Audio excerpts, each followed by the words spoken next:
तो चलिए आज हम नेटवर्किंग की दुनिया के सबसे बेहतरीन और तगड़े डिटेक्टिव टूल की गहराई में चलते हैं। हम इस एक्सप्लेनर में देखेंगे कि आखिर नेटवर्क में डिवाइसेस एक दूसरे से बात कैसे करते हैं और कनेक्शन प्रॉब्लम्स को डायग्नोस करने का वो असर छुपा हुआ रहस्य क्या है। एक नेटवर्क इंजीनियर के नजरिए से देखा जाए ना, तो पिंग टूल को समझने से बेहतर कोई शुरुआत हो ही नहीं सकती। इस पूरे विश्लेषण का रोड मैप बड़ा सिंपल है। पहले देखेंगे पिंग आखिर क्या होता है, फिर समझेंगे ICMP प्रोटोकॉल के पीछे का विज्ञान। उसके बाद पिंग के आउटपुट और एरर्स को पढ़ना सीखेंगे। फिर आएगा VLAN नेटवर्क्स में पिंग का रोल, एक ठीक-ठाक ट्रबल शूटिंग फ्लो और आखिर में कुछ जरूरी इंटरव्यू सवाल। तो पहला पॉइंट, पिंग क्या होता है। देखिए, सबसे मजेदार बात यह है कि इस टूल का जो कॉन्सेप्ट है ना, वो हमारी आम जिंदगी के फोन कॉल्स जैसा ही है। मान लीजिए आपने किसी को फोन लगाया और सबसे पहले पूछा, हेलो, सुन रहा है? अगर सामने से जवाब आया हाँ, तो आपको पता चल गया कि कनेक्शन जुड़ गया है, राइट? नेटवर्किंग में भी बिल्कुल ऐसा ही होता है। एक डिवाइस दूसरे डिवाइस को ऐसी ही एक हेलो मैसेज भेजता है और उसके रिप्लाई का इंतजार करता है, बस ये चेक करने के लिए कि क्या डेस्टिनेशन रीचेबल है या नहीं। और अब एक बहुत ही इंटरेस्टिंग ट्विस्ट। भले ही सारी दुनिया इस टूल को पैकेट इंटरनेट ग्रोपर के फुल फॉर्म से जानती हो, लेकिन सच्चाई ये है कि ऑफिशियली इसका कोई फुल फॉर्म है ही नहीं। सीरियसली, ये सिर्फ एक यूटिलिटी है जिसका नाम सबमरीन्स में यूज होने वाली सोनार टेक्नोलॉजी की आवाज पिंग से प्रभावित होकर रखा गया था। लेकिन खैर, आजकल नेटवर्किंग की दुनिया में इसे इसी फुल फॉर्म के नाम से सबसे ज्यादा पहचाना जाता है। चलिए अब दूसरे सेक्शन पर चलते हैं, बिहाइंड द ICMP प्रोटोकॉल। होता क्या है कि पिंग खुद में कोई स्टैंडअलोन प्रोटोकॉल नहीं है। ये एक्चुअली एक अदृश्य भाषा यानी एक इनविजिबल लैंग्वेज का इस्तेमाल करता है, जिसे ICMP कहते हैं, इंटरनेट कंट्रोल मैसेज प्रोटोकॉल। ये बिल्कुल ध्यान में रखने वाली बात है कि ICMP नेटवर्किंग के दूसरे फेमस प्रोटोकॉल्स जैसे TCP या UDP उनसे बिल्कुल ही अलग होता है। ये एक नेटवर्क लेयर प्रोटोकॉल है जिसका एकमात्र मकसद होता है एरर हैंडलिंग और डायग्नोस्टिक्स को चेक करना। दो डिवाइसेस के बीच ये इनविजिबल हैंडशेक सिर्फ 3 सिंपल स्टेप्स में होता है। जब आप पिंग कमांड चलाते हैं तो पहले स्टेप में सेंडर एक ICMP इको रिक्वेस्ट पैकेट भेजता है, दूसरे स्टेप में वो पैकेट डेस्टिनेशन पर रिसीव होता है और तीसरे स्टेप में वो डेस्टिनेशन एक ICMP इको रिप्लाई वापस भेजता है। जब ये राउंड ट्रिप बिना किसी दिक्कत के पूरी हो जाती है तो आपको स्क्रीन पर एक सक्सेस मैसेज दिखता है। अब आते हैं तीसरे हिस्से पर, रीडिंग आउटपुट एंड एरर्स। एक सक्सेसफुल पिंग आउटपुट में ये 3 मैट्रिक्स सबसे अहम होते हैं, इनको समझना जरूरी है। पहला, बाइट्स बताता है कि कितने साइज का पैकेट भेजा गया था। दूसरा, टाइम, ये एक्चुअली सबसे क्रूशियल मैट्रिक है। ये उस लेटेंसी या डिले को नापता है जो पैकेट को आने जाने में लगा। ये वक्त हमेशा मिलीसेकंड्स में दिखता है और ध्यान रहे, ये नंबर जितना कम होगा ना, आपका कनेक्शन उतना ही फास्ट और सॉलिड होगा। और तीसरा मैट्रिक है TTL, जिसे थोड़ा और गहराई से देखते हैं।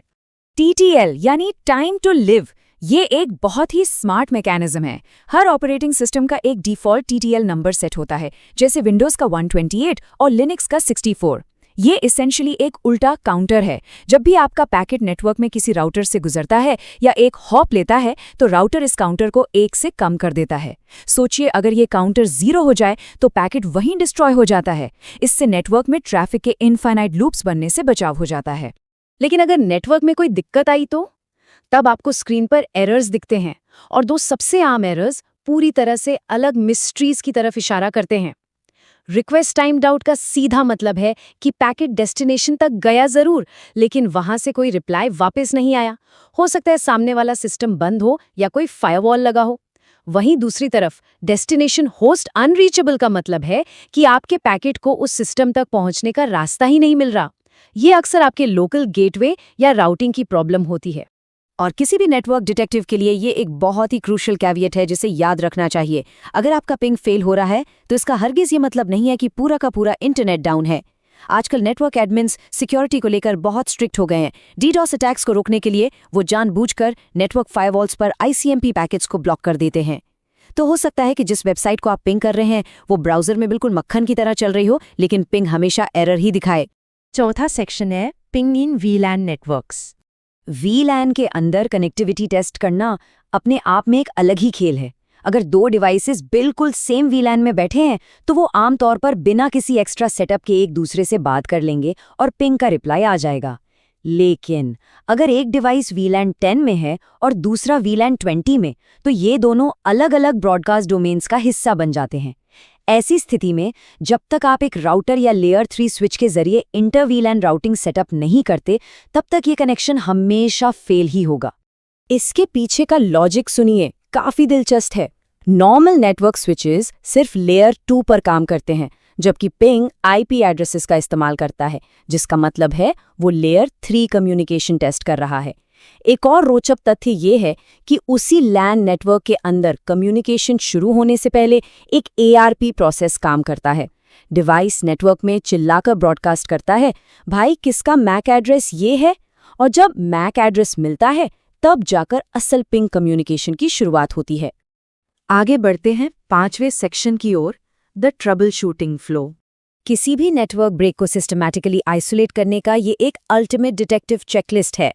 शुरुआत हमेशा खुद के सिस्टम से करनी चाहिए। स्टेप 1 में लोकल होस्ट यानी 127.0.0.1 को पिंग किया जाता है, बस अपना नेटवर्क कार्ड चेक करने के लिए।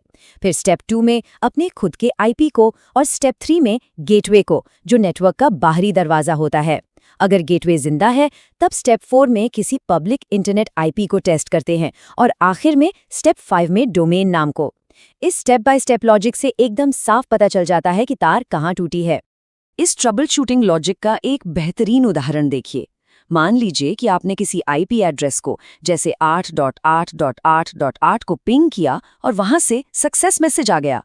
इसका सीधा मतलब है इंटरनेट बिल्कुल बढ़िया चल रहा है। लेकिन जब आपने उसी सिस्टम से डोमेन को पिंग किया, जैसे google.com, और वो फेल हो गया, तो ये क्या जाहिर करता है? ये जाहिर करता है कि रास्ता या इंटरनेट खराब नहीं है, बल्कि आपका सिस्टम उस नाम को आईपी एड्रेस में ट्रांसलेट नहीं कर पा रहा। ये सीधे तौर पर एक डीएनएस प्रॉब्लम की तरफ इशारा करता है। और जब बात इन नेटवर्किंग टूल्स को चुनने की आती है, तो पिंग और ट्रेस राउट के बीच का फर्क समझना भी उतना ही जरूरी है। पिंग बस ये देखता है कि क्या सामने वाला दरवाजा खुला है और वहां तक की आवाज में कितना डिले है, लेकिन ट्रेस राउट वो पूरे रास्ते का नक्शा खोल देता है। वो हर एक राउटर, हर एक हॉप को ट्रैक करता है, ताकि अगर बीच रास्ते में कोई स्पेसिफिक दरवाजा बंद हो तो उसकी एग्जैक्ट लोकेशन का पता लगाया जा सके। और अब हमारा आखिरी सेक्शन, एसेंशियल इंटरव्यू क्वेश्चंस। अगर इस पूरे डिस्कशन का हम एक रैपिड फायर रिकैप लें, जो कि किसी भी नेटवर्क इंजीनियरिंग रिक्रूटर को बहुत पसंद आएगा, तो वो यही बुलेट पॉइंट्स हैं। पिंग में कौन सा प्रोटोकॉल यूज होता है? जवाब है ICMP। इसका मुख्य पर्पस क्या है?